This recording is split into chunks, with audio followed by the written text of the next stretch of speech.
আদৰণি জনাব।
আজি ৫৭০তম সংখ্যক মহাপুৰুষ শ্ৰীমন্ত গুৰুজনাৰ আৱিৰ্ভাৱ মহোৎসৱ।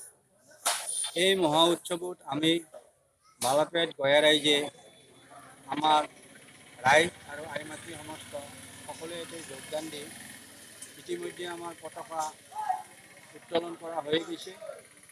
তাৰপিছত দ্বিতীয় কাৰ্যসূচী আমাৰ ভাগৱত ভ্ৰমণ হৈ গৈছে। ভাগৱত ভ্ৰমণত গৈছে। ইতিমধ্যে আমাৰ আৰু কিছু সময় পিছত আমাৰ মহাপুৰুষ গুৰুজনাৰ আৱিৰ্ভাৱ মহোৎসৱৰ যেটা আমাৰ নাম প্ৰসংগ, এই নাম প্ৰসংগই আমাৰ নামাচাৰ্যৰ দ্বাৰাই আমি নাম প্ৰসংগ আৰম্ভ কৰিম। ৰাইজে আমাৰ তাতে সহযোগ কামনা